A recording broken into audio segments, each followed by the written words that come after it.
إن الحمد لله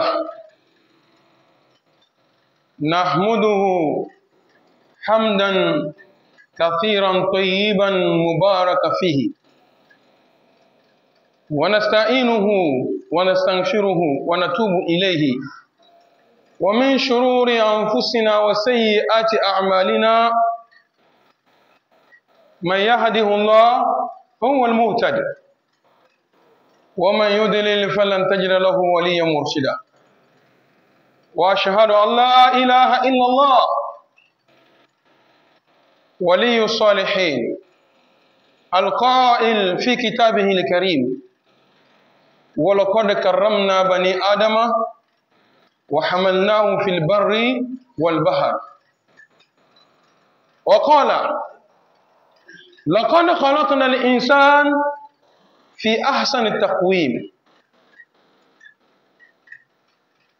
صلى الله على النبي محمد صلى الله عليه وسلم وعلى آله وصحابته وتابعين لهم بإحسان إلى يوم الدين.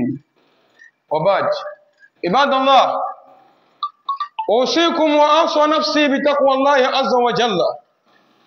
يقول سبحانه وتعالى في كتابه الكريم: يا أيها الذين آمنوا اتقوا الله حق تقاته ولا تموتن إلا وأنتم مسلمون.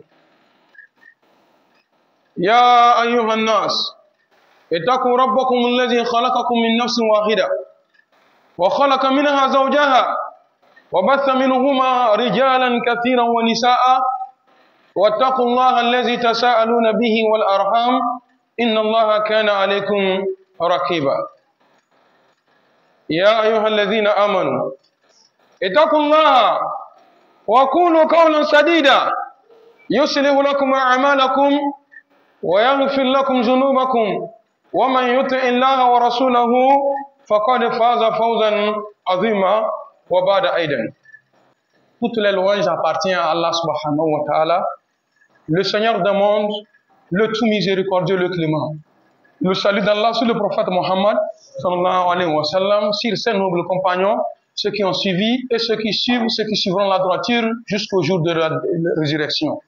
Et après ça, frères en islam, frères en Dieu, le sermon de cet après-midi nous exhorte à la piété, la crainte d'Allah subhanahu wa ta'ala en tout lieu, en toutes circonstances, les nuits comme les jours, en public comme seul, dans la solitude. Il faut reconnaître la grandeur d'Allah et le craindre. Nous prions Allah subhanahu wa ta'ala d'insérer la crainte de Dieu dans nos cœurs. Après ça, frère en islam, tout d'abord, mes excuses. Nous avons entamé un thème depuis un certain moment, mais l'actualité m'oblige à ce vendredi-là de laisser ce thème-là et entamer quelque chose de très urgent. Allah subhanahu wa ta'ala dans la sourate 5 dit que j'ai créé l'être humain et je l'ai honoré. Il est honoré sur la rive comme dans l'eau. Allah subhanahu wa ta'ala a donné tout le pouvoir. Dans une autre sourate, la sourate Tin, Allah subhanahu wa ta'ala dit que nous avons créé l'être humain d'une forme parfaite. L'ange, avec ce que Allah subhanahu wa ta'ala l'a créé, il est ange. Allah subhanahu wa ta'ala l'a doté des ailes. Si un être humain rentrait tout à l'heure avec des ailes ici, est-ce que vous allez rester? Non, on va fuir. Mais regardez comment Allah subhanahu wa ta'ala nous a créés. Allah pouvait nous créer avec une queue par derrière, mais il ne l'a pas fait. Allah subhanahu wa ta'ala pouvait nous créer avec des écailles sur notre corps. Allah ne l'a pas fait. Il pouvait toutefois nous créer comme il le veut. Mais lui, Allah subhanahu wa ta'ala dit que laqad khalaqna al-insana fi ahsani taqwim. Nous avons créé l'être humain dans sa forme parfaite. Nous remercions Allah subhanahu wa ta'ala pour ça. Et la vie de l'être humain est sacrée. Allah subhanahu wa ta'ala dans beaucoup de sourates a dit que وَلَا تَقْتُلُوا النَّفْسَ الَّتِي حَرَّمَ اللَّهُ إِلَّا بِالْحَقِّ. Allah nous a interdit de ôter la vie à une personne, sauf pour des raisons. Quelqu'un va me demander, donc il y a des raisons qu'on peut tuer quelqu'un, oui. Les raisons sont dans la loi de Talion, dans la Torah, dans l'évangile et dans le Coran, ça se trouve. L'œil pour œil, dent pour dent, lame pour lame. Quand il tue, on le tue. Tu as tué, on te tue. Tu as cassé son œil, on casse ton œil. Tu as enlevé sa dent, on arrache ta dent. Si tu l'as blessé, on le dira au Kissos. Il dit que même si c'est la lame qu'il a utilisée comme ça pour blesser quelqu'un, on mesure comment l'appelle-t-on? La longueur. On le déchire aussi. C'est la loi du talion. Pourquoi? Allah subhanahu wa ta'ala a inséré cette loi-là pour permettre à l'être humain de vivre paisiblement. Parce que sans ça, les gens seront plus que des animaux. Parce qu'il tue. Il a tué celui-ci, on n'a rien fait. Il va tuer encore. Il va continuer par tuer. Mais s'il sait que si je tue, on va me tuer. Il va s'attarder jamais. Donc Allah subhanahu wa ta'ala a rendu l'âme humaine sacrée. Donc on ne s'amuse pas avec l'homme. Maintenant je reviens. Nous avons et nous savons tous que donner naissance à un bébé ou bien à un enfant, ce n'est pas facile. Toi l'homme, financièrement, ça te fatigue. Psychologiquement, ça te fatigue. Depuis le jour où ta femme t'a annoncé qu'elle n'a pas vu ses règles, psychologiquement, tu as commencé par souffrir. Financièrement, tu as commencé par souffrir. Mon oustaz Cheikh Ahmad Saïd, que le Tout-Puissant l'agrée dans son paradis. Il nous a dit une fois que aujourd'hui, Dieu nous donne des enfants, mais l'hôpital nous vend des enfants. Effectivement, depuis le début de la grossesse de la femme jusqu'à la naissance, c'est quoi? Les consultations prénatales. Vous connaissez combien ça coûte? Le jour de l'accouchement, vous savez quelles dépenses on fait par rapport à avant. Voilà. Sur ce, la femme, physiquement, elle est fatiguée. Psychologiquement, elle est fatiguée. Financièrement, elle est fatiguée. Et cette femme-là va mettre au monde un enfant avec peine et souffrance. Voilà, Allah subhanahu wa ta'ala nous dit dans le Saint-Coran que et ta mère, wadatuha kurhan, bada kurhan, pour vous mettre au monde, elle a traversé de peine après peine. Dans une autre version, il dit que wahanan ala wahanin, d'une difficulté à une autre difficulté jusqu'à l'accouchement. Dans ça, beaucoup de femmes ont donné naissance ou bien donné la vie en perdant leur vie. Et imaginez aujourd'hui ce que nous vivons, frères en islam, frères en Dieu.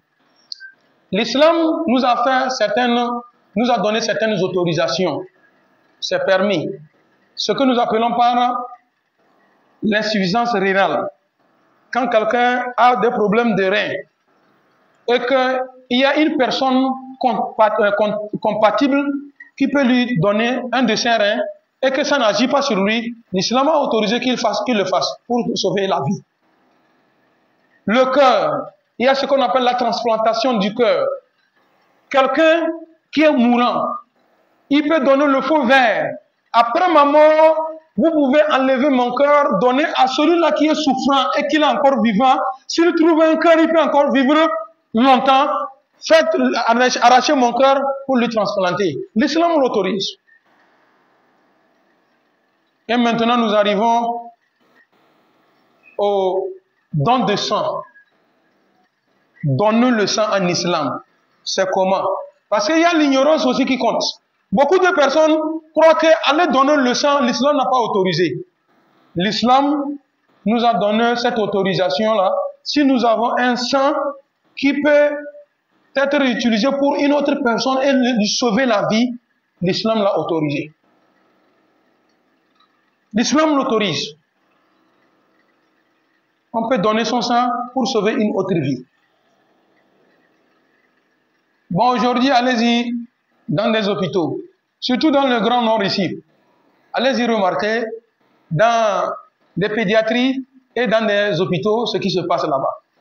Des gens sont en train de perdre des vies. Des enfants perdent leur vie tout simplement par le manque de sang. Dans des hôpitaux, il n'y a plus de sang.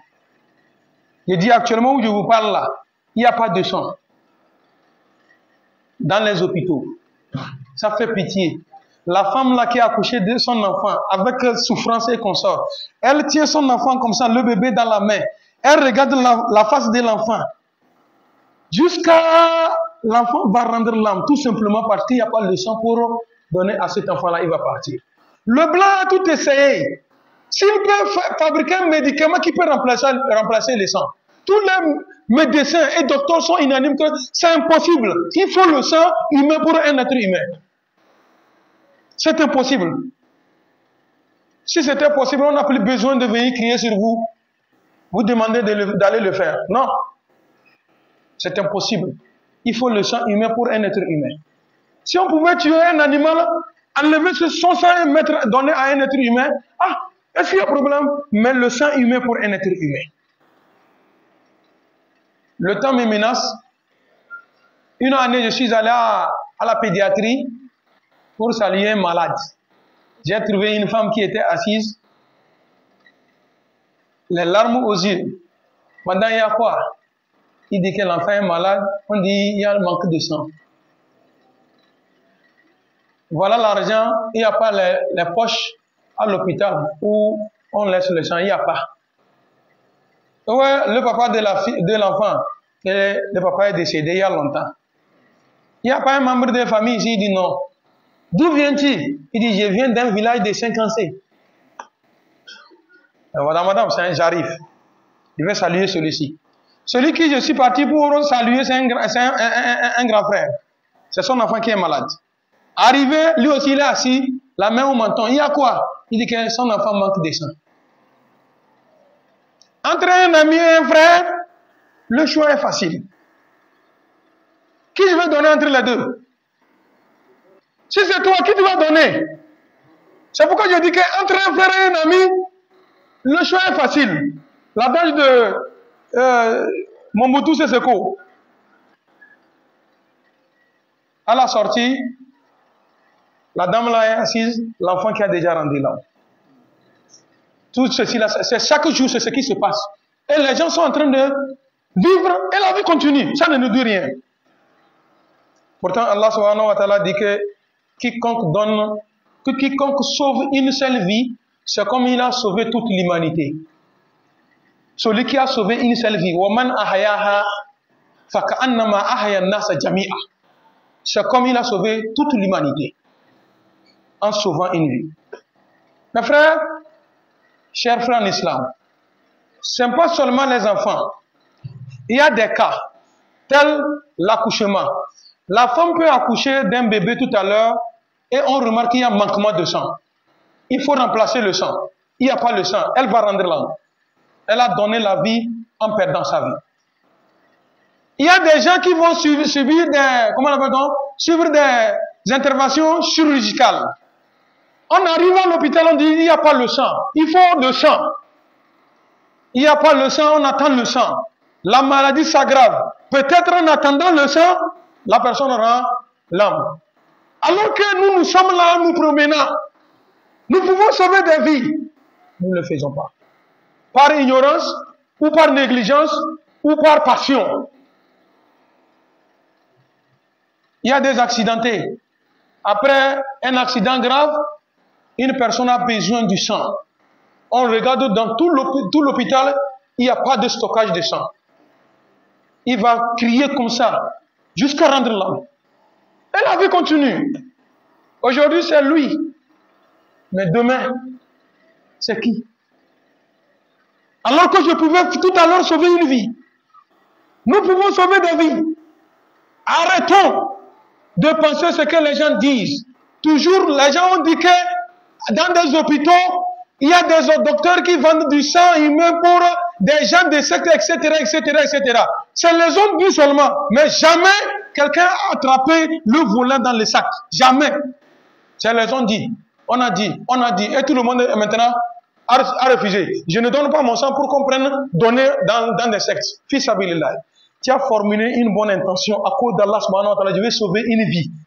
En voulant sauver une vie, quelqu'un va prendre ton sang, aller dans des sacrifices qu'on sort comme ça, mystiques, et Allah subhanahu wa ta'ala va lui permettre que ça réussisse. Voilà, Allah n'est pas ingrat. Allah est toujours parfaitement reconnaissant.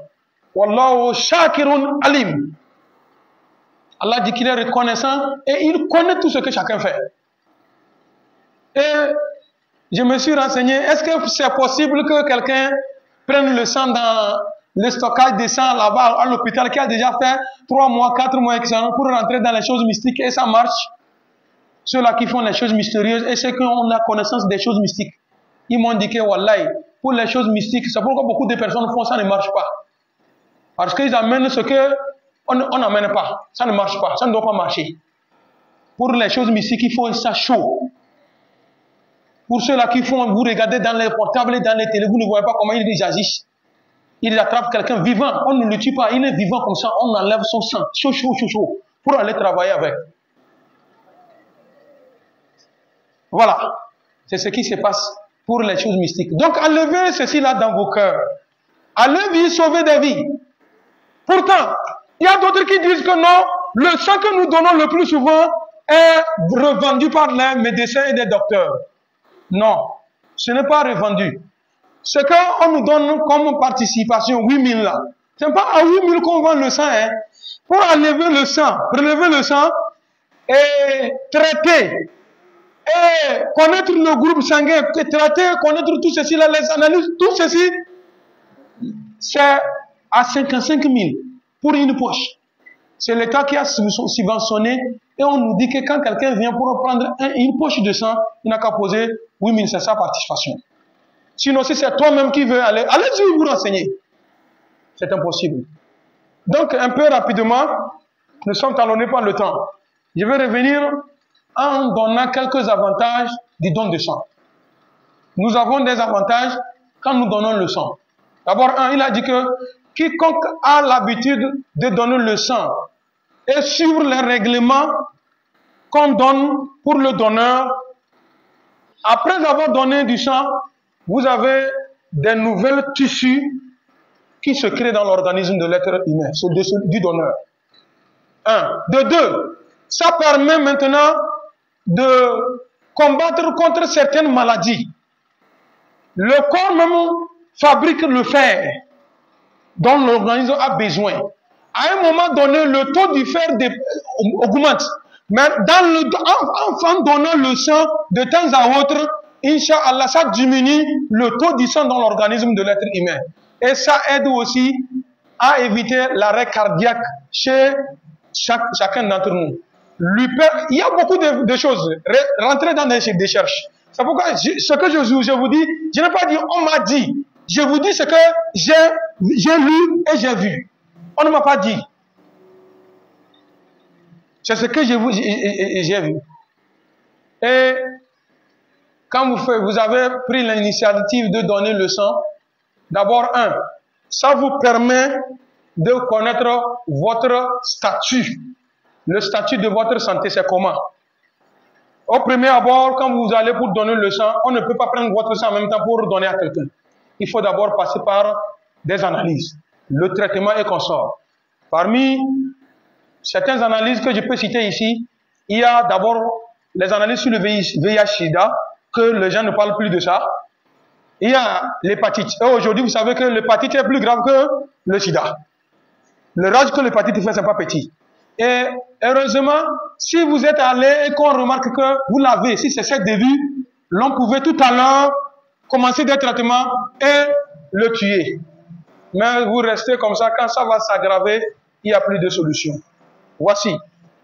C'est mon résultat au niveau du laboratoire. On a fait les analyses. On a fait le traitement. C'est l'avantage que vous avez. Le bilan sur toute votre santé, c'est fait. À partir de ça, tu sais qui est maintenant. C'est les avantages que tu peux aussi procurer. Voilà ma carte du donneur. La carte là, n'importe où je vais, elle est dans ma poche. Comme j'ai mon portefeuille dans ma poche.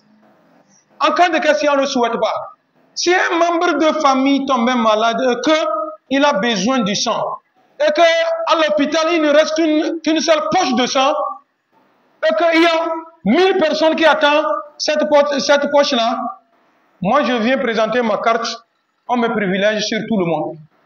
Et le prix, la contribution que chacun donne à 8 000 là, pour moi, serait la moitié que je vais donner parce que j'étais un donneur. Et si c'est moi-même personnellement qui suis malade, je présente la carte. Devant tout cela, on prend la poche, on me remet gratuitement, va te soigner, va te sauver, tu as sauvé des vies, aujourd'hui on va sauver ta vie. C'est ce que l'aide dans des hôpitaux, c'est ce qui se passe. Mais pour avoir cette carte-là, il faut donner 3 fois de suite. Et à l'hôpital, quand vous arrivez, on ne va pas vous arrêter tout de suite, allez, viens donner le sang. Non. Il y a des spécialistes qui sont là. Il peut te regarder en face comme ça, savoir que non, toi, tu ne peux pas donner le sang. On te dit que non, toi, c'est impossible, il faut partir. Non.